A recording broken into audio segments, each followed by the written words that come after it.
Okay, so today, well, let's back up. Today we're going to talk about God humbles the proud, but last week we learned about courageous obedience, Shadrach, Meshach, and Abednego, and that whole story of the fiery furnace and how God was with them, and they knew God was with them, and they even said that to Nebuchadnezzar, you can kill us, or you can, whatever, we're fine, we're still not going to bow down the way you want us to bow down. And they didn't need that fourth individual in the furnace. They didn't really need that, but God did that. But if you look at it from Nebuchadnezzar's view, that fourth person was more for Nebuchadnezzar and the unbelievers than it was for Shadrach, Meshach, and Abednego. They were fine, they knew. But the unbelievers saw that. Nebuchadnezzar saw that. And did it really make a difference in Nebuchadnezzar's life? A little bit, maybe, but not a lot, as we'll see, because we're going to talk about Nebuchadnezzar's family today and how the truth of God got shared or didn't get shared as it should have. And because remember, he saw the fiery furnace, he had the dream that Daniel interpreted, and then eventually he got really prideful, basically said he did everything and he was God, and he got put out to pasture, basically. Turned into a cow, he's chewing the cud for many years. And we're going to kind of see that same theme today. God's going to come in power to unbelievers only. And then we'll see what happens with that. So if we go back, remember a few lessons ago when I was up here, we talked about Naaman and leprosy and how Naaman had leprosy, and that little Jewish girl, you might remember that. She said, oh, he should go see the prophet in my town. He would fix him. And we saw a major change in Naaman after he was healed. Repentance, changed attitude, totally different guy. Not the arrogant military leader that he was when he first showed up. But we're not going to really see that today. We're not going to see a changed man, but we're going to see God using a lot of power and showing things, but we're not going to see the same reaction as we did with Naaman. So today we're going to talk about King Nebuchadnezzar's grandson, Belshazzar, which I just heard a song about this guy recently that I didn't know existed. But we're going to be talking about God humbling the proud and how there are many times that God just steps in and says, you're done. You're done. So instantly we can see an application, before we even get into it, that we should pay attention to the power of God, like Naaman did, and not ignore it as Nebuchadnezzar did and his family. And if we pay attention to God's power, it could affect us, obviously, in many ways. But first, let's get up to where we're at. You've probably seen this before. I used this slide before. We had talked about the kingdoms. Remember the north and the south, Israel and Judah. Well, that's all done now. All of those, they've been conquered, Assyrians, Babylonians. It's been about 40-ish years since the southern kingdom was conquered. We're in about 539. Remember that years are counting down at this point, down to 0. So those are gone. Don't think those are still around. That's not how things are going right now. And we talked about who was still alive at the time. Jeremiah now has passed away. But there's still a chance, because there's Ezekiel, Daniel, Shadrach, Meshach, and Abednego, all about the same era. We know Daniel's alive. Obviously, he's still in this story. The other ones may or may not be, but they're all right around 80 years old. So it's hard to say if the other ones are still around. So that's kind of where we're at in the timeline. So I'm going to read through the entire passage. Bear with me. It's kind of a long one. And I'm going to try to read it using, character emphasis. Because there's a lot of different characters in this one chapter. It's going to be Daniel chapter 5. I'm going to eventually go through each section, but I'm going to read the entire thing first. We're going to go all the way through Daniel chapter 5. Verse 1. King Belshazzar gave a great banquet for 1,000 of his nobles and drank wine with them. While Belshazzar was drinking his wine, he gave orders to bring in the gold and silver goblets that Nebuchadnezzar his father had taken from the temple in Jerusalem, so that the king and his nobles, his wives, and his concubines might drink from them. So they brought in the gold goblets that had been taken from the temple of God in Jerusalem, and the king and his nobles, his wives, and his concubines drank from them. As they drank the wine, They praised the gods of gold and silver, of bronze, iron, wood, and stone. Verse 5, suddenly the fingers of a human hand appeared and wrote on the plaster of the wall near the lampstand in the royal palace. The king watched the hand as it wrote. His face turned pale, and he was so frightened that his knees knocked together and his legs gave way. The king called out for the enchanters, astrologers, and diviners to be brought and said to these wise men of Babylon, whoever reads this writing and tells me what it means will be clothed in purple and have a gold chain around his neck, and he will be made the third highest ruler in the kingdom. Verse 8, then all the king's wise men came in, but they could not read the writing or tell the king what it meant. So King Belshazzar became even more terrified, and his face grew more pale. His nobles were baffled. Verse 10, the queen, hearing the voices of the king and his nobles, came into the banquet hall. "O king, live forever," she said. "Don't be alarmed. Don't look so pale. There is a man in your kingdom who has the spirit of the holy gods in him. In the time of your father, he was found to have insight and intelligence and wisdom like that of the gods. King Nebuchadnezzar, your father the king, I say, appointed him chief of the magicians, enchanters, astrologers, and diviners. This man Daniel, whom the king called Belshazzar, was found to have a keen mind and knowledge and understanding, and also the ability to interpret dreams, explain riddles, and solve difficult problems. Call for Daniel, and he will tell you what the writing means." Verse 13, so Daniel was brought before the king, and the king said to him, "Are you Daniel, one of the exiles my father the king brought from Judah? I have heard that the spirit of the gods is in you, and that you have insight, intelligence, and outstanding wisdom. The wise men and enchanters were brought before me to read this writing and tell me what it means, but they could not explain it. Now I have heard that you are able to give interpretations and to solve difficult problems. If you can read this writing and tell me what it means, you will be clothed in purple and have a gold chain placed around your neck, and you will be made the third highest ruler in the kingdom." Then Daniel answered the king, "You may keep your gifts for yourself and give your rewards to someone else. Nevertheless, I will read the writing for the king and tell him what it means. O king, the Most High God gave your father Nebuchadnezzar sovereignty and greatness and glory and splendor. Because of the high position he gave him, all the peoples and nations and men of every language dreaded and feared him.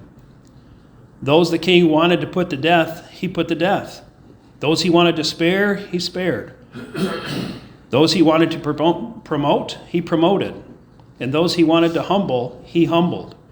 But when his heart became arrogant and hardened with pride, he was deposed from his royal throne and stripped of his glory. He was driven away from people and given the mind of an animal. He lived with the wild donkeys and ate grass like cattle, and his body was drenched with the dew of heaven, until he acknowledged that the Most High God is sovereign over the kingdoms of men and sets over them anyone he wishes. But you, his son, O Belshazzar, have not humbled yourself, though you knew all this. Instead, you have set yourself up against the Lord of heaven. You had the goblets from his temple brought to you, and your nobles, your wives, and your concubines drank wine from them. You praised the gods of silver and gold, of bronze, iron, wood, and stone, which cannot see or hear or understand. But you did not honor the God who holds in his hand your life and all your ways. Therefore, he sent the hand that wrote the inscription. This is the inscription that was written. Mene, mene, tekel, parsin, or upharsin. This is what the words mean. Mene, God has numbered the days of your reign and brought it to an end. Tekel, you have been weighed on the scales and found wanting. Perez, your kingdom is divided and given to the Medes and Persians.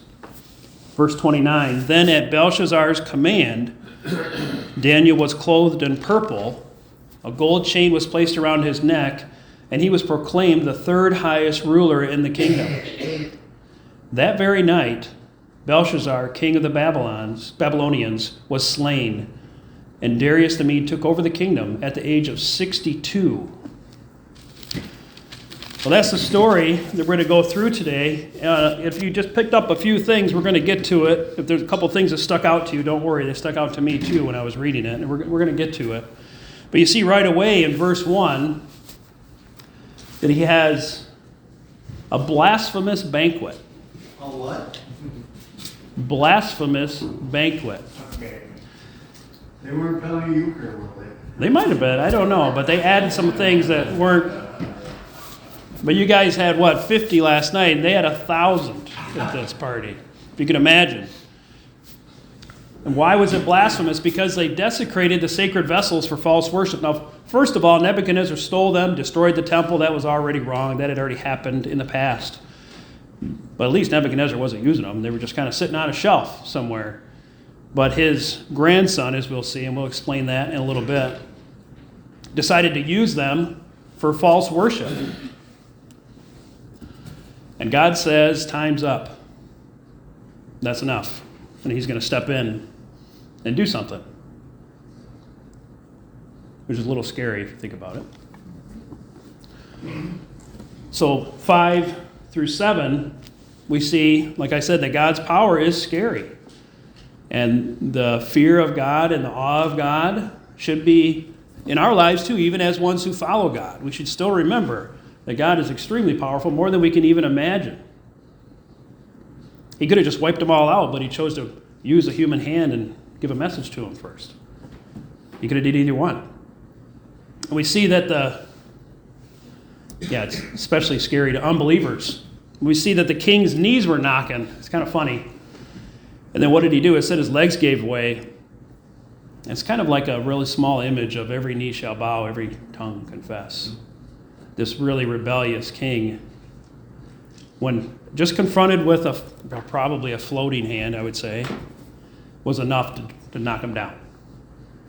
And that, you could imagine, when Jesus returns, it's going to be a lot crazier than that, than just a floating hand. So every knee shall bow and every tongue will confess. Then we get through 7 through 12, and we see right away that Belshazzar, he didn't learn a whole lot from his grandpa Nebuchadnezzar. Because when this happens, the first thing he thinks of is, I need all those wise men like Nebuchadnezzar did. Totally forgetting that it didn't work out that way with Nebuchadnezzar. Those guys couldn't do anything until Daniel showed up. So did Nebuchadnezzar or his wife or whoever share the story properly? I don't know. Just something for us to think about as parents or grandparents. He didn't remember how it went. He thought the diviners and the enchanters were the ones that helped, and they were not the ones that helped. And this is only 2 generations. This isn't very far down the line. So it's a bad sign that he didn't learn very much from what Nebuchadnezzar went through. And you might have noticed it said it twice in here. You can be third highest in the kingdom. And it doesn't mean king, queen, and then Belshazzar. That didn't work that way. It's his dad is still around. His name was Nabonidus. Kind of hard to say. And for some reason, he spent 10 years in Arabia and left his son in charge. But Nabonidus was the generation in between Nebuchadnezzar and Belshazzar. So he's still the son, you know how they say that, the son of David. It wasn't necessarily directly the son of David, but it means you're in the line of. That's why, but Nebuchadnezzar was still his grandfather. It wasn't that very far away. So that's why it says the third, because he can't usurp his dad's authority, even though he's living in Arabia. He's still second, and then Daniel could be third. And then we see that the Queen Mother shows up. And she comes in kind of tiptoeing, "O king, live forever," now she remembers to tell him the true story about Daniel. Whether she told him this growing up or not, we don't know, but she finally tells him when he's an adult and it's a little too late. Oh, these guys can't do it. You got to get a hold of Daniel. Daniel will take care of it. So she finally remembers to tell her son the proper story. And then we see in 13, they're still not getting it because she's talking about multiple gods, and then Belshazzar talks to Daniel about multiple gods. They still don't get it. The Babylonians believed in numerous gods, potentially thousands of gods. But there was like a core group that they followed as well. But hence, I really think that's why the different types of idols and gods were mentioned, of gold, silver, bronze, iron, wood, and stone. If we just look, we step back and we go, oh, they made those things. Right? They made those things, except for maybe the stones. You could have found a stone, maybe. The rest of it, you're doing something with your hands. And by the way, whenever they list those, they're all listed in order of worth. Right? Gold, silver, bronze, and stone. So they talk about the spirits of the god, and then they talk about rewards of purple and gold. Not silver and gold, not Christmas time. Purple and gold. Purple is a sign, it's very expensive, by the way, super expensive. And then the gold chain is a sign of authority. If you have a big gold chain around your neck, nobody else did, you could tell people what to do, you could make choices, and you could show your authority. So that's where the purple and gold came from. And then, of course, that expensive, noble clothing and the highest valued metal. It's a normal thing. We've talked about this before. It's normal. If you get something, you give a gift, right? It's normal. It's not. He wasn't wrong for offering to give him rewards for what he was doing. But I wonder if it reminds us of something. We did a story a few lessons back where someone else wanted to pay for what they got. Does anybody remember that? There was another one where someone was healed, and then the guy that was healed wanted to pay. Naaman, right. Remember that Naaman had leprosy, came to town, went in the Jordan River, was healed, came back, and wanted to pay Elisha. And Elisha said no. And the difference was, like I mentioned earlier, is that there was a major change in Naaman. Major change. He didn't understand yet. Oh, I want to take some dirt from here because I want to use the holy dirt, right? And am I going to be in trouble for helping the king kneel down to that false god, even though I don't want to do that anymore? There was a change in Naaman. We're not going to see that today in Belshazzar. It's too late for him. But just like Daniel, Elisha denied the gift for now. But we see at the end, and we'll get to that Daniel does get the gifts, and we'll talk about that in a minute.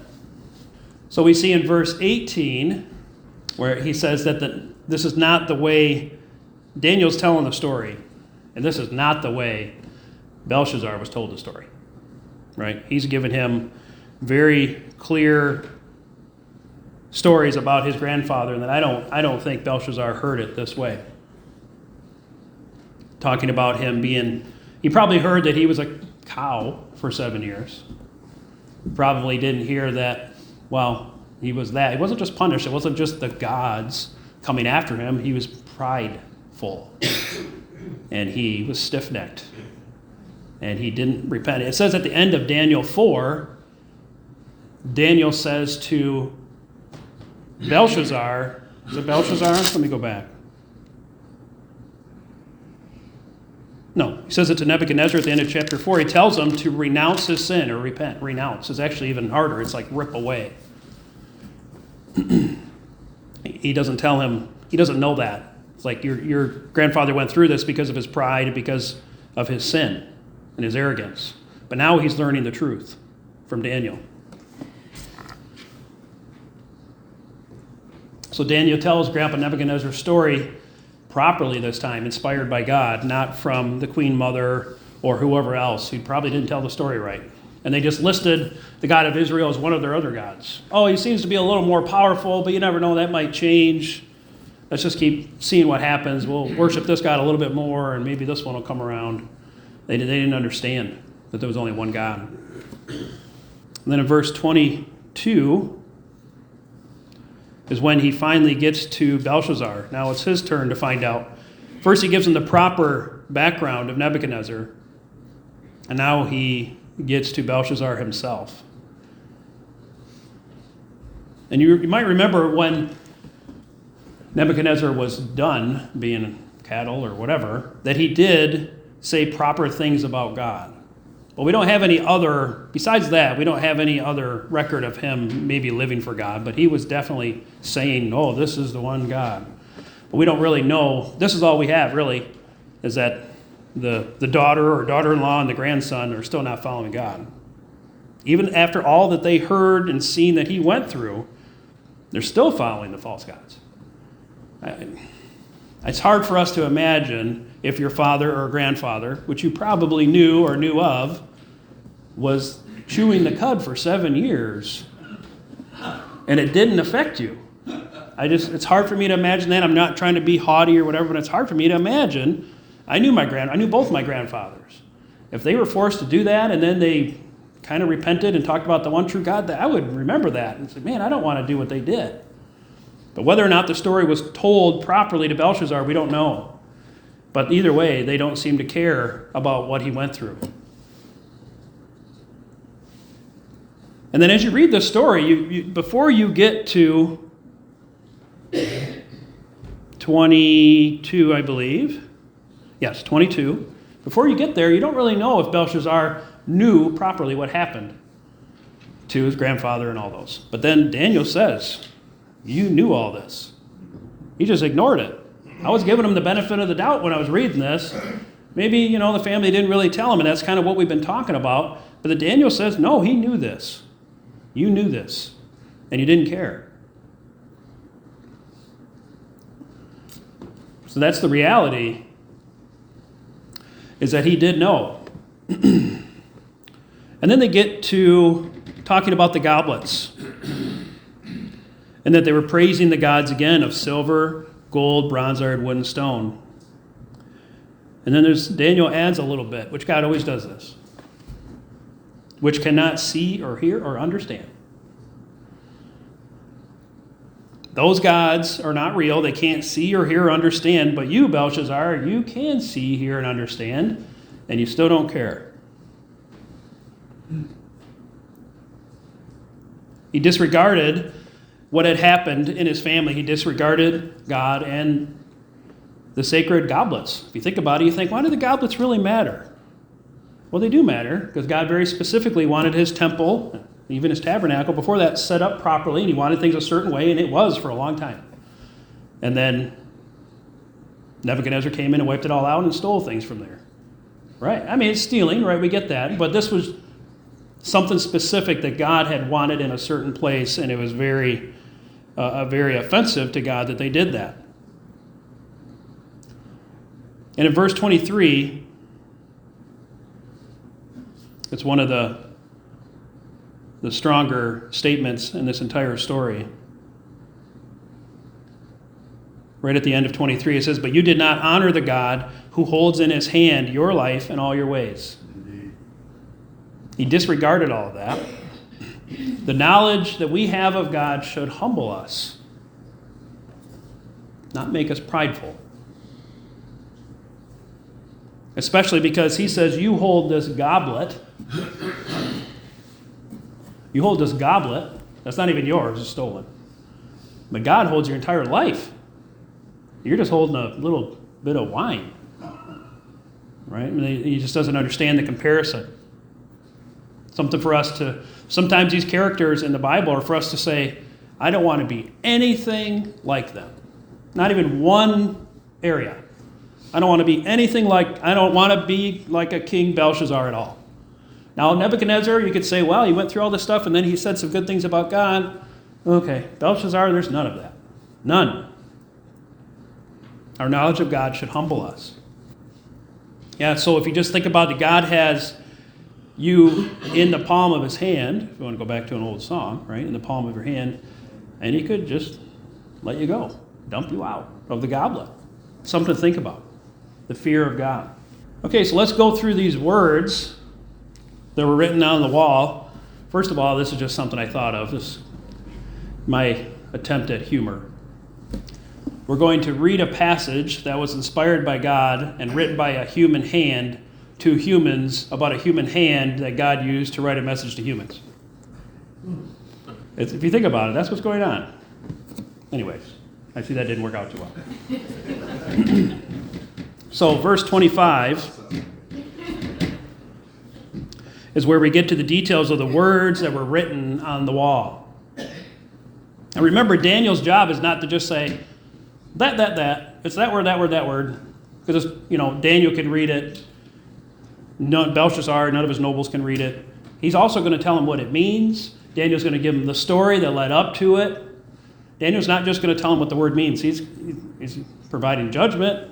He's everything. The good and the bad. Everything. Well, I don't know if there's not too much good here. Yeah. So he's to translate and interpret and give the meaning. So the first word, mene, it says it's not mayonnaise, by the way. Mene. It's said 2 times for emphasis.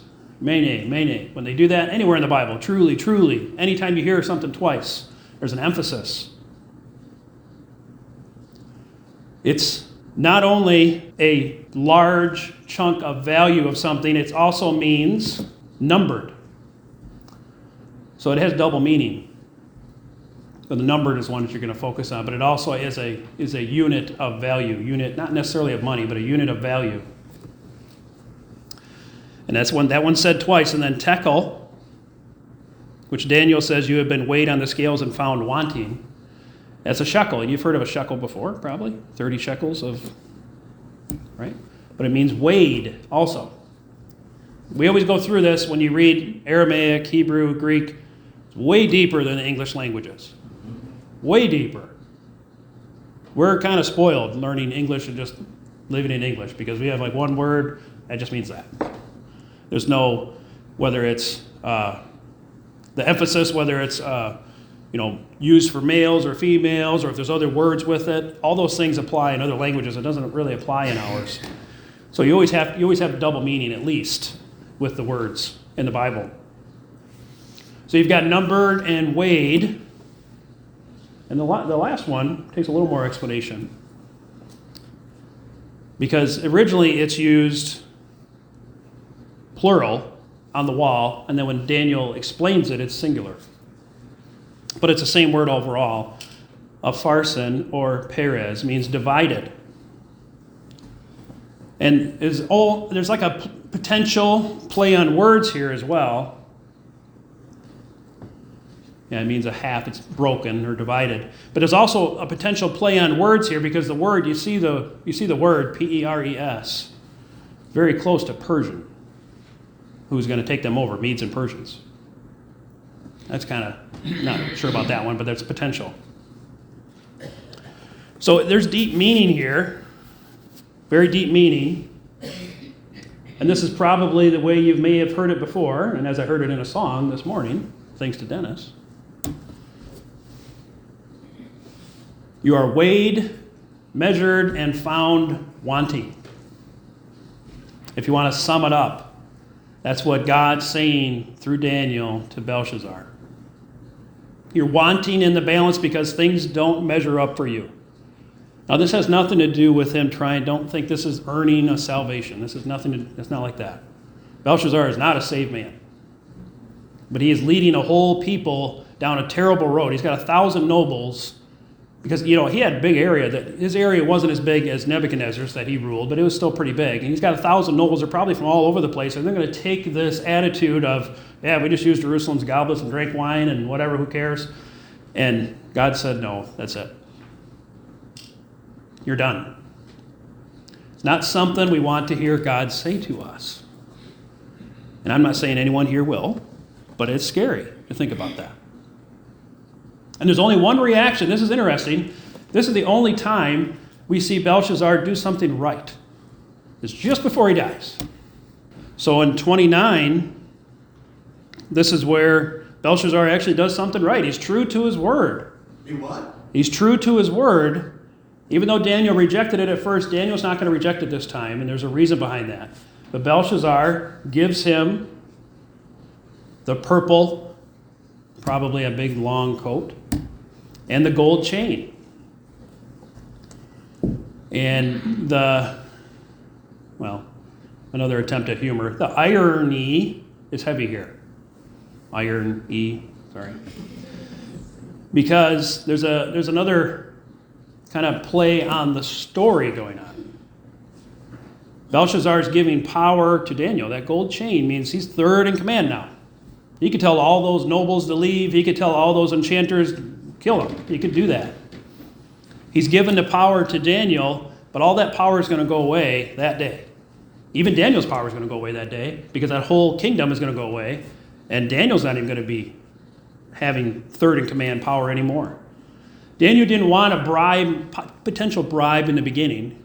Because if you think about it, someone gives you purple and gold and whatever, you kind of want to say what they want to hear. Daniel's like, I'm not going to be any part of that. But he accepts it at the end because he already told, you're going to be done today. This is temporary. And he's going to rip that chain off and probably throw it to the ground later. It's not going to do anything for him. So he accepted the gifts not to offend the king twice, but he knew it was meaningless. There was going to be nothing to it. So Belshazzar is honest just for a moment, and the irony is heavy, and the power given and taken away at the same time. It's a scary time for Belshazzar, but we don't see a reaction that you might expect from Belshazzar. I'm not trying to say he's in with the Lord. I'm not saying that. But usually they freak out, they run. Belshazzar just, okay, maybe didn't believe him. We don't know, but he did what he said he was going to do. He gave that to Daniel. But then that very night, as we learned in verse 30, that very night Belshazzar, king of the Babylons, was slain, and Darius the Mede took over the kingdom. So that very night, the kingdom ended. And from this, it's a rough story. And we're like, well, we're not Belshazzar. We're not any of those nobles. We're not using those goblets. What does this mean to me? Well, like I mentioned before, we need to have our eyes, mind, and hearts open and remember God's power in all areas. Even a story like this should encourage us to follow God where we're at. Because that's the same God that died on the cross for us. That's the same God that we love and want to follow. He has that power. We have to keep that in mind. And of course, we should avoid idols in our life, right? That's something that was really going on here. And there's idols, there's things that distract you, which you've heard mentioned many times before. And then there's false gods. That's kind of taking that, whatever is an idol in your life, and no, I'm actually just not going to worship God anymore. I'm going to worship this. We should understand that we should stay away from that, I would hope. But we can also learn that passing down God's word to our family, stories of life and what God did, are important for our children and grandchildren to hear. Maybe it will make a difference later on in their life. And in fact, this is where the curriculum that we use, D6, Deuteronomy 6 tells us, in verse 6 and 7, I don't have it on the screen, I apologize for that. And these words which I command you today shall be in your heart. You shall teach them diligently to your children. I don't know if that was done in the family we talked about today. And shall talk of them when you sit in your house, when you walk by the way, when you lie down, and when you rise up. All throughout the day, there's time to share with your family about God and what He has done, and the power of God, and the scary power of God. It's not all cushy. It's not, oh, God loves me and I'm good to go. I can just do whatever I want. It's not like that. God is powerful, and as you've seen with Belshazzar, he was just snuffed out. He was done. And finally, we are reminded that God sees our heart condition, whether it's softened toward the things of God or prideful and hard. He sees that. Remember that He sees that. He doesn't just see what you do with your hands and your feet. He sees what happened before that. Before they grabbed the goblets. Even before Nebuchadnezzar stole them. He saw the intention of his heart that it's against God. I'm just going to do whatever I want. He sees that as well. And we don't want to be found weighed, measured, and wanting by God. We don't want to be anything like that. We should be focusing on wanting to be found dedicated, obedient lovers of Christ. Yielding our will unto Him, sharing His word, His ways, and His love with others, but always remembering His power.